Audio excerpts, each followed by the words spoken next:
Nizzy Sports Chat. I am your host, Nizzy, and in this video, guys, we're going to be recapping last night's matchup between the Toronto Raptors and the New York Knicks. Raptors handled business against the depleted Knicks squad by a final score of 120 to 105. Nice victory for the boys, putting together two back-to-back wins here. Hopefully we can make it a third win coming up against the San Antonio Spurs in a couple days here on the Tuesday night game to make it 3 in a row, get on a little win streak here, get back to 500.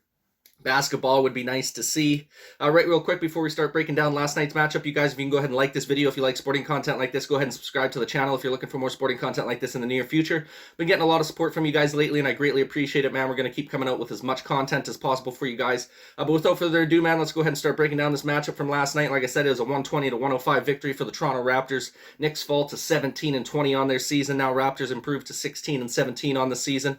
We'll start off with going through some of the team stats, you guys. Toronto Raptors shot pretty nice from the field as a team last night, 47% from the field goal range, 38% as a unit from three-point land, 83% from the free throw line. I believe we got to the line 30 times last night, which was good to see, getting there early and often in that game. Knicks did a pretty good job getting to the free throw line as well. They shot 82% collectively as a group last night. I believe they got to the line 28 times. We got there 30, so a couple times extra. So both teams are doing a good job of getting to the free throw line. They shot 33% from three-point land, so we bested them in that department a little bit. And they also shot 44% as a team from field goal range. So the Knicks did actually not too bad for how depleted they were and shorthanded they were going into this game. I thought they did put up a nice effort against us. We were winning by 25 points, I believe was our biggest lead at one point throughout the game. So to only be a 120 to 105 victory, 15-point victory is not too shabby. Obviously a nice win for the Toronto Raptors, almost a must-win game, especially, like I said, with the Knicks missing so many key players, either to injury or in protocol. It was one of those games that the Raptors needed to kind of pounce on their opponent early, take advantage of a wounded duck, and they did just that throughout the entirety of the game. I believe we only lost one out of the 4 quarters. I believe it might have been the 4th quarter that we ended up losing, but nonetheless, we ended up winning 3 out of the 4 quarters. Dominated the rebound battle as well. 44 rebounds for the Toronto Raptors comparatively to the 30 rebounds for the New York Knicks. Obviously, having guys like Julius Randle out of the matchup there was a key contributor to them not getting as many rebounds. Mitchell Robinson as well, their big center there, is a rebound machine. He wasn't able to play as well in protocol. So that made a big time difference for the Toronto Raptors, being able to grab some extra boards, obviously, which gives you extra chances on the offensive end to get some extra shots as well. Out-rebounded them on the offensive glass as well, 11 rebounds to 7 on the offensive glass for the Raptors. Turnover department, Raptors turned the ball over 16 times in this one, 17 times for the Knicks, so bested them by 1 in that department as well. Like to clean up the turnovers a little bit. 16's a little bit high. You'd like to see, I always say you want to shoot for around 10 or less turnovers in a game, for your team totals, and then that's not too shabby of a performance. You're not turning the ball over too much. You're always going to have a few turnovers in a game, but if you can keep it to 10 or less, that's usually pretty good odds there. But we were up above that a little bit in this one. Not a huge deal, like I said, as we were still able to pull out an easy victory against this Knicks squad here. Dominated them in the paint as well. 52 points in the paint for the Raptors comparatively to the 36 points in the paint for the Knicks. So did a great job on the glass as well as getting points inside the paint there. Which we should have been taking advantage of, like I said, with having some of their centers. I believe Nerlens Noel was out as well, so you got your 2 centers in Noel and Robinson who were out. You also got your starting power forward and Julius Randle who was out for the Knicks. So it was good to see the Raptors take advantage down low in the paint, seeing as they had so many big men out of the game last night, you guys. So just a good team win for the Raptors. It's nice to see everyone healthy and back at it here. That big 3 of OG, Fred, and Siakam had another nice performance last night. Scotty Barnes pitched in. He's back in action again. Had a nice performance as well. Just a solid performance from the team as a complete team game is nice to see. I think the top guy for minutes was around 30 or 32 minutes last night, so we were able to get those minutes kind of spread out more evenly because we were able to get out to the lead early on in that one, so we didn't have to ride our starting lineup for too long in that game, which was good to see. Give guys like Fred VanVleet and Siakam a little bit of extra rest instead of having them play that 38 to 40 minute night. They only had to play around 30, which was good to see. We'll go ahead and break down some of the player stats from last night's game as well, you guys. We'll start off with the Toronto Raptors in this one, starting off with OG Anunoby.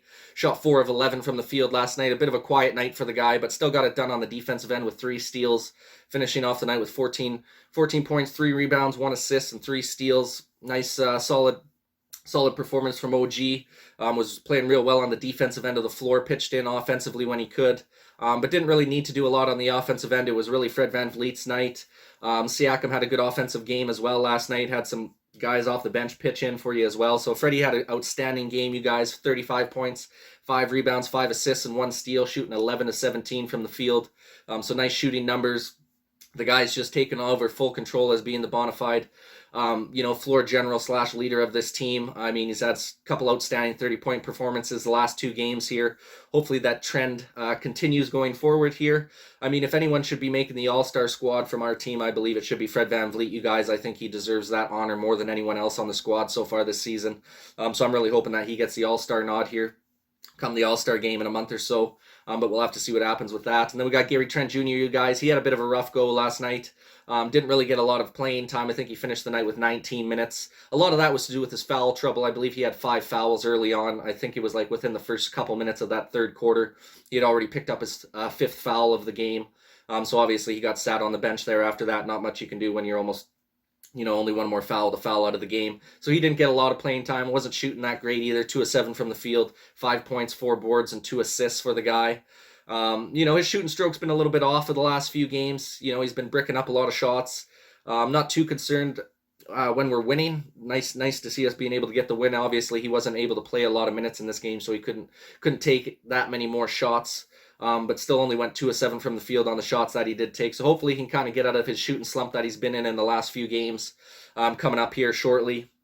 Because this guy is just an absolute knockdown artist from pretty much anywhere's on the floor when he is rolling hot. So if he can just get back onto a little bit of a hot streak here, start knocking down some of them shots, and then the Raptors are just going to have that extra gear to be able to kick into if we got some other guys that aren't scoring at a high clip throughout those games. So not a great performance from Trent Jr., but not a huge deal. Like I said, in that one with the foul trouble, he got knocked out of there early. Then you have Pascal Siakam, you guys, another double-double for this guy, almost a triple-double with his 7 assists, 14 rebounds, 20 points. Also pitched in 2 steals as well on top of that, 7 of 15 from the field goal range. So just an all-around great game from Pascal, really stepping up in the rebound department the last couple of games. And that's exactly what you want to see from that guy, especially if we're rolling kind of more of a small ball lineup where we don't have a traditional center out there. We had OG kind of playing the center position. Then you got guys Siakam and Barnes in there with Trent Jr. and Freddie VanVleet as your starting lineup. So you don't really have that traditional center. So it's always nice to see when Siakam can come and bring down those extra rebounds for you, because that's exactly what we're going to need him to do if we're going to be rolling a smaller lineup like that.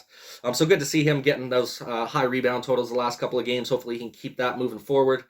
Scotty Barnes, solid performance coming back after missing some time. 13 points, 4 rebounds, 1 steal, and 1 block.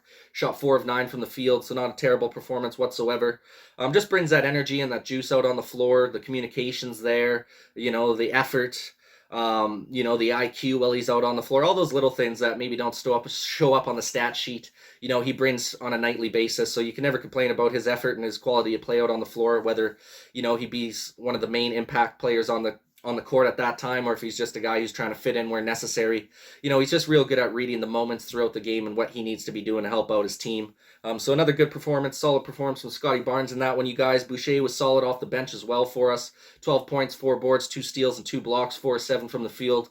So a nice little night from him coming off the bench. Obviously, those totals are going to go down a little bit when you're not playing as many minutes coming off the bench comparatively to when he was starting in that center slot for us when we were kind of shorthanded the last couple of weeks. So if Boucher can just get those double-digit scoring nights for you more consistently, get around 5 to 10 rebounds a game, a couple steals, a couple blocks, nothing wrong with that at all. So solid performance from him coming off the bench. Kem Birch as well didn't play a lot of minutes. Obviously, he's coming back off of protocols as well as dealing with some of that knee injury issues as well. So he's just getting back into a rhythm and flow on the court there. Finished the night off with 6 points, 1 board, 1 assist, and 1 block, 3 of 3 from the field. Like I said, didn't play a lot of minutes, but pitched in accordingly when he could, when he was out on the floor there. So a nice solid performance from him. Achua pitched in nicely as well, coming off the bench, 2 points, 5 boards, 3 assists, and 1 block. 1 of 5 from the field, so didn't have a high shooting night, but didn't take a lot of shots, which was good to see, and still was able to facilitate the ball, get a few assists, make some plays in some other areas out on the floor for you.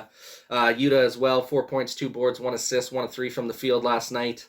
I think Svi had a couple points. He played a few minutes last night as well for us. So overall, just a nice team performance last night. You guys took care of business against a Knicks team that we should have been taking care of business against. Like I said, they were quite depleted, didn't have all their starters out there. We'll go through some of the Knicks stats as well for their players. Taj Gibson ended up finishing off the night with 5 points, 7 boards, and 2 assists. Kind of a quiet game from him, but you never really expect him to go off, seeing as he's kind of, coming towards the end of his career. Barrett had a nice solid performance for you, 19 points, 4 rebounds, 3 assists, and 1 steal. Obi Toppin had 19 points as well to go along with 6 boards and 6 assists with 1 steal and 2 blocks. He's actually been a real nice pickup for the Knicks, man, looking like a real good draft pick. I believe this is his second or third season in the league now, but he's looking like a guy who can be a real big-time player coming up in his future here. Him and RJ Barrett are looking to be the future of this Knicks team right now. Fournier had 20 points for you. No other stat line, just the 20 points in that one. Isaiah Quickly had 9 points, 4 boards, and 4 assists for you. You had Alec Burks off the bench to give you 11 points, 4 boards, 2 assists, 5 steals, and 1 block. So we had a nice little performance. Grimes gave you 13 points, and then Kevin Knox gave you 7 as well off the bench. So they had some guys perform for them, but like I said, they were just trying to tread water and keep their head above ground there. Basically, the Knicks really shouldn't have had a chance in this one, and they really didn't. The Raptors did a good job of holding that lead once they got out to an early lead in this game. Didn't really allow the Knicks to come back into it too much there in the second half. So overall, good performance. Took care of business like the Raptors should have been taking care of business against a undermanned Knicks squad. We had some other teams take advantage of us when we were undermanned, dealing with all the protocols, so we needed to do the same thing to some other teams that were dealing with the same issues we just dealt with. And we did a great job of doing that. So overall, good win for the boys. Another good one coming up against the Spurs on Tuesday. This should be another matchup the Raptors need to take advantage of, especially since we got all our guys back in the lineup. There's no excuses now. This is the time to start making that push for, playoff contentions and getting into those top 6 seeds so you can miss that play-in tournament come the end of the year. The Raptors are right in the thick of things here. We just got to put together a good stretch of games coming up. Might as well get started on Tuesday and make it a 3-game win streak with the Spurs coming up, you guys. I think we can handle that game as long as we play to our potential. That pretty well wraps her up for this video, guys. A nice 120-105 victory for the Toronto Raptors. Would love to get your guys' opinion in the comments section down below. How do you think the Raptors fared in the last night's game, and what do you think our chances are of getting 3 in a row here coming up on Tuesday against the Spurs? Like I said, I would love your guys' opinion in the comments section down below. Thanks again for watching, you guys. Please go ahead and like this video if you like sporting content like this. Go ahead and subscribe to the channel if you're looking for more sporting content like this in the near future. Thanks so much for watching, and this is Nizzy with Nizzy Sports Chat.